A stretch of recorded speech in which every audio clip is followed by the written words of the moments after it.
Hi guys, and welcome back to my channel. Today we continue speaking about the adjectives and we'll talk about the order of adjectives in a sentence. You know that sometimes we might need to use several adjectives when we describe an object or a person. In English, there is a strict order of adjectives that go before a noun. Usually, it's not a big deal because normally we use one or two adjectives to say this is a nice house or this is a black dress, things like that. But what if you need to use several adjectives to describe the object you're talking about or the person that you're introducing? Let's see what we should do in such a situation. First and foremost, let's define where we normally see adjectives. We can find adjectives either before or after nouns. In majority of cases, they are used before nouns. That is, they are used attributively. Normally, when adjectives are used attributively, they precede nouns. In this case, we usually find them between a determiner or a quantifier and a noun.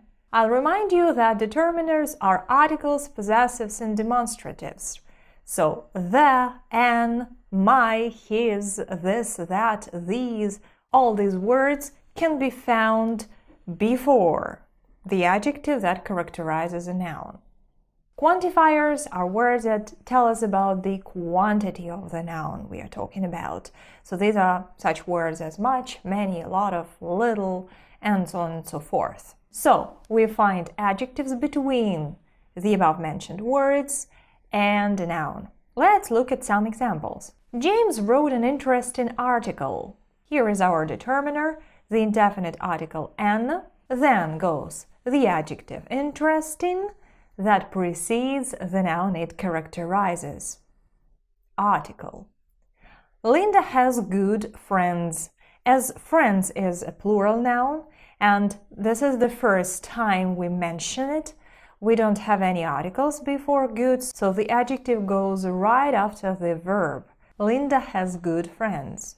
Can I ask you one simple question? Here we have in numeral one, which of course precedes the adjective. One simple question. And we need to get rid of that old wardrobe. That is a determiner that precedes the adjective old that characterizes the noun wardrobe that follows. Sometimes several adjectives are used together to describe one noun. We can say, we rented a cozy little room downtown, or they ordered a large round oak table for their dining room. Normally, we don't use more than 2 or 3 adjectives to describe the noun we are talking about, but in some special cases, we might need to use more words to properly describe the object or the person we are talking about. And these adjectives will have their strict order. To be able to put our adjectives in the correct order, we need to know what types of adjectives we are dealing with. As you probably know if you watched my video on the adjective, there are opinion and fact adjectives in English. And here is an important piece of information. Opinion adjectives go before fact adjectives. Beautiful, interesting, curious, stupid, sad, funny, these are all opinion adjectives because they express the speaker's opinion about the noun he or she is talking about. What is beautiful to me may not seem beautiful to you. What I find interesting, you might not find equally interesting. The thing I consider to be funny might not be funny to you, and so on and so forth. So they are all opinion adjectives. Here we also speak about adjectives that tell us about the size, because one thing might seem enormous to you and not that big to me. Someone, for example, might say that he lives in a tiny house, while for a majority of us that will be a huge house, right? Yellow, concrete, wooden, silver, Italian, old, new are fact adjectives because they tell us some factual information about the noun. Here we speak about characteristics that the majority of people find true. Objective characteristics. These adjectives help us tell what the material of our noun is, or what origin the object or the person we are talking about has, and so on and so forth. Some adjectives can be used both as opinion adjectives and as fact adjectives. Let's take the adjective hard. For instance, in this sentence, it's a hard task. Hard is an opinion adjective. This task might only be hard for the speaker. For another person, it might be a very easy task, right? But in this sentence, you can only fix this on a hard surface. Hard is a fact adjective because we describe the type of surface. It's not soft, but hard. And that's an objective characteristic. Let's take another adjective, cool. It was a cool September morning. Here, cool is a fact adjective. It helps us describe the weather, in particular the temperature outside. Having a pond in the garden is a cool idea. Here, cool is an opinion adjective. At least the speaker thinks that this is a great idea, though for a different person this idea might not seem that great. We learned that adjectives that go before a noun are called attributive adjectives, as they function as attributes of the nouns they precede. However, not all adjectives can be used in this position. Some adjectives can only be used predicatively, that is, after the noun they modify. Sometimes the position of adjective will change its meaning, we'll talk about that a little bit later, but at other times it is impossible to use the adjective before a noun. Here we'll be speaking about a particular group of adjectives. All of them start with the prefix a.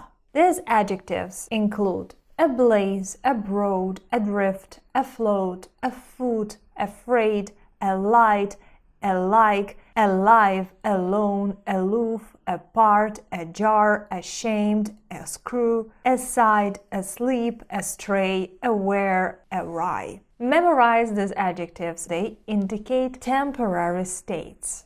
I want to draw your attention to the adjectives alive and alone. With these two, if we drop the prefix, we'll get live and lone correspondingly, and we'll be able to put these words in front of a noun.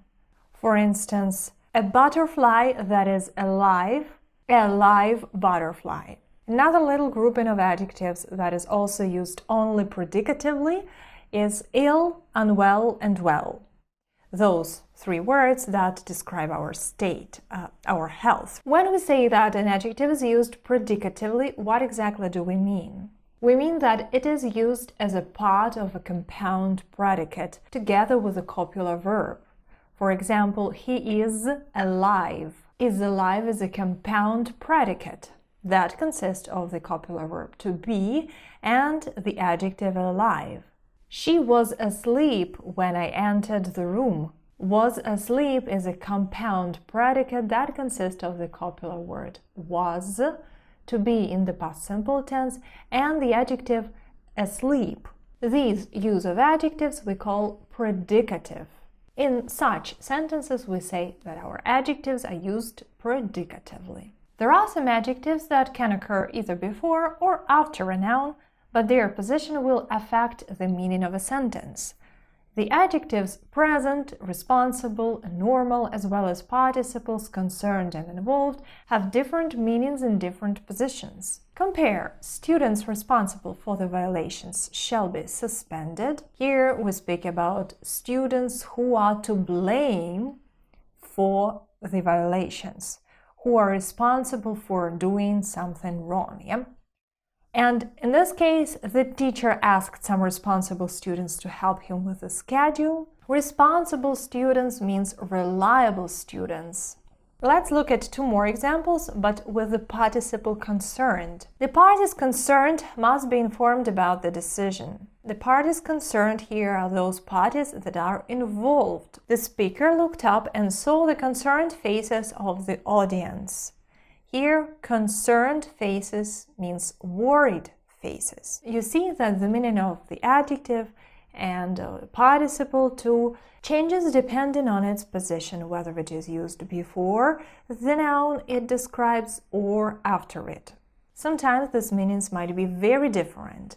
At other times, there is only slight difference. There is a tendency for the adjective to have a literal meaning or to be used objectively when it follows the noun, and to have a more figurative meaning when it precedes the noun. You might be familiar with this difference in other languages if you know Italian, for instance, or some other Romance languages.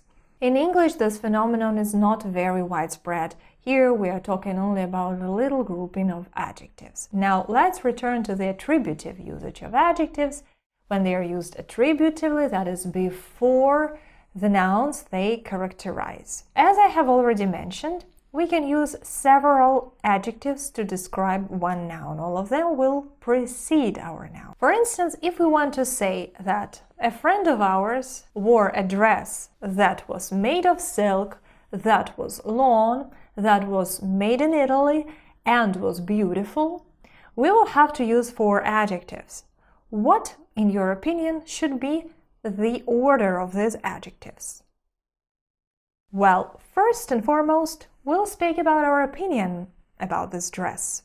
This way, the adjective beautiful should be the first one. Then we should say how big or how long the object we are talking about is. So in our case, we'll get she wore a beautiful lawn. Then we'll mention the origin of the dress, where it was made. Italian, and only then will we mention the material this dress was made of. Silk. Thus we receive she wore a beautiful long Italian silk dress. Now you'll see a big table on your screen, and I want you to memorize those questions that you'll see in this table, because answering these questions will help you define the order of adjectives before a noun. So when we describe a noun, first and foremost, we speak about our attitude to it. We describe it the way we see it. So the first question would be what kind this something is. What do we think of it? The first adjective is an opinion adjective. So such words as awful, splendid, astounding, gorgeous, boring, good, bad, pathetic, ridiculous, nice, they are all opinion adjectives and they take the first place. The rest of the adjectives that follow are fact adjectives. They tell us some factual information about the noun. The next question we are going to ask is how big? What is the size of the noun that we are talking about?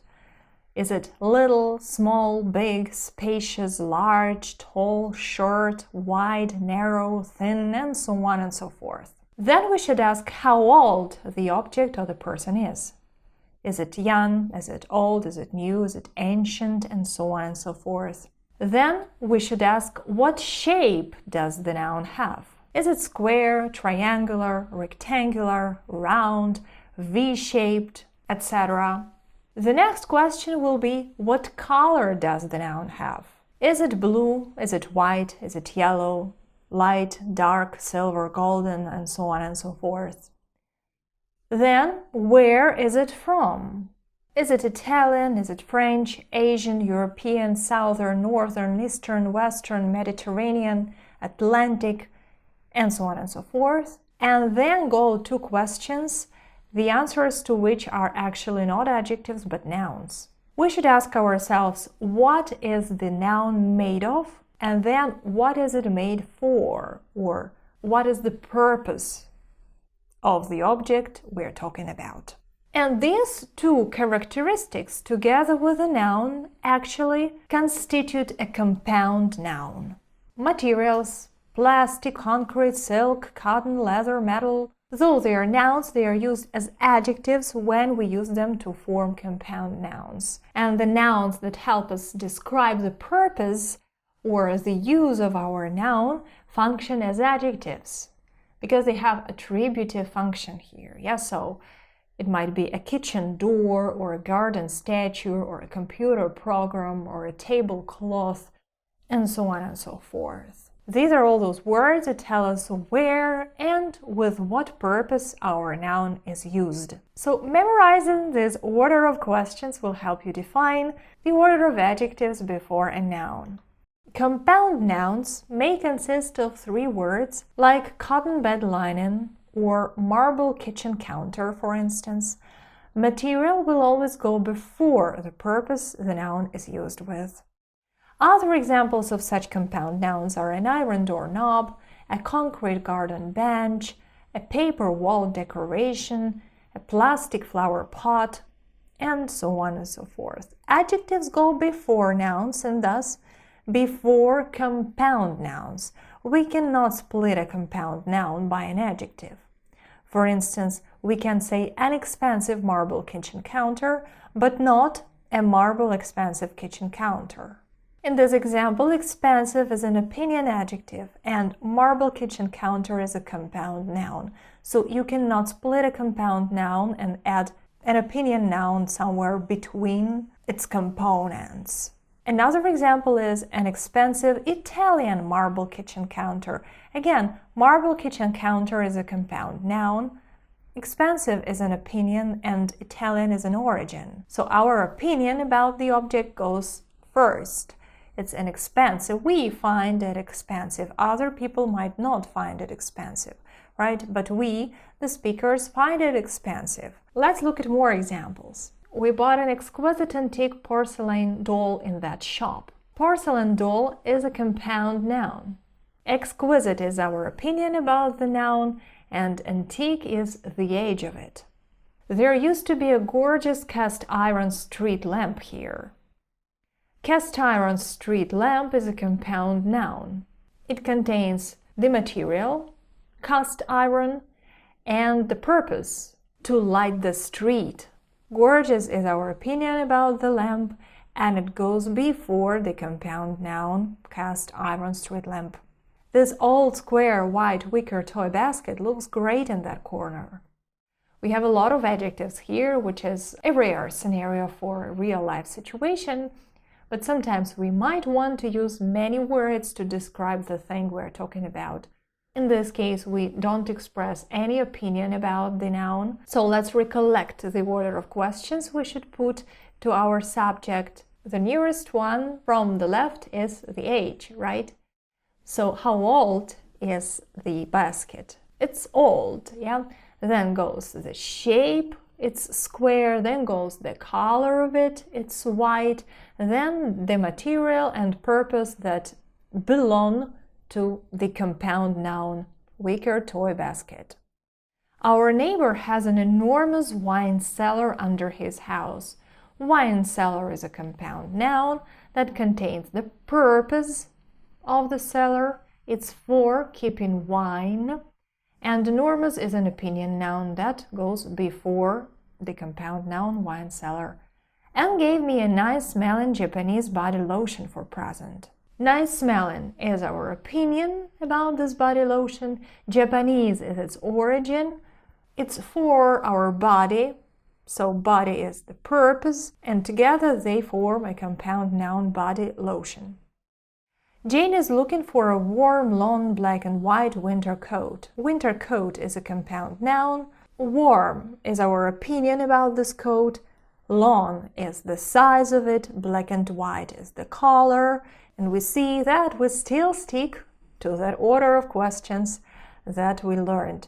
And let's take the last example. Maybe we should get rid of this cumbersome oak TV stand. Oak TV stand is a compound noun, and cumbersome is our opinion about it. Using more than 3 descriptive nouns in a sequence might sound difficult. So this is something that we should avoid doing unless it's necessary.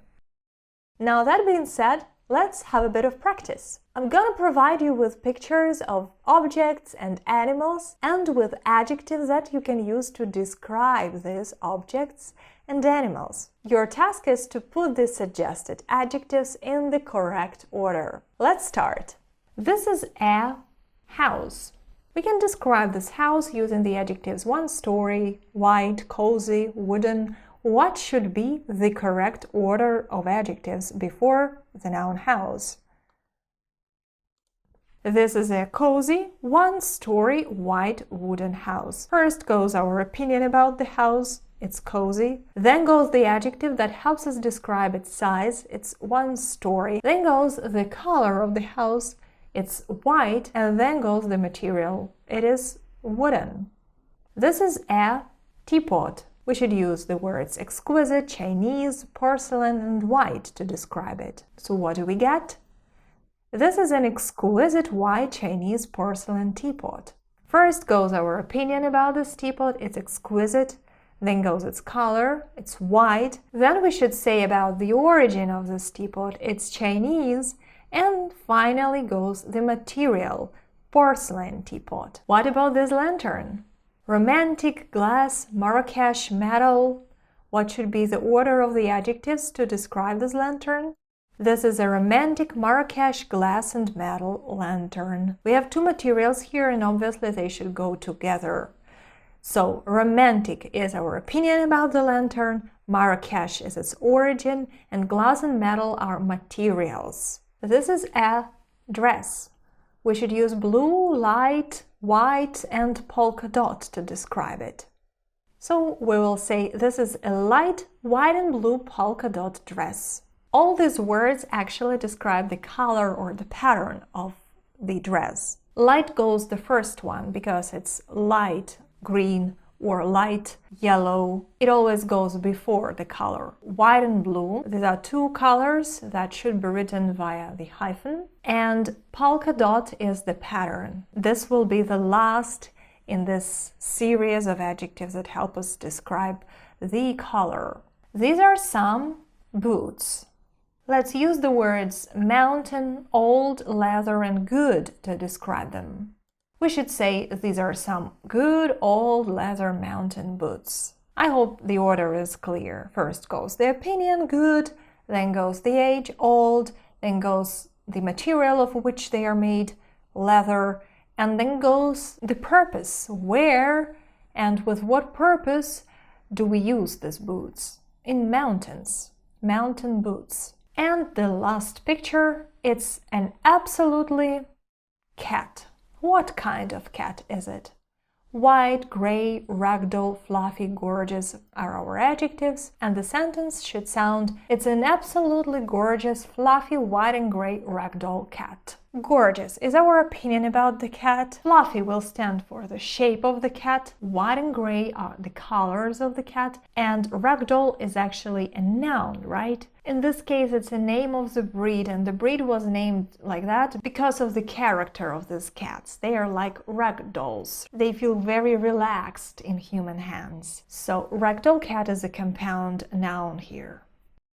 Okay, this is all for today, and I think I have told everything I knew about adjectives. If I have forgotten to say something and you still have questions to the adjective in English, please ask your questions in the comment section down below. The next class will be dedicated to the phenomenon which unites adjectives and nouns.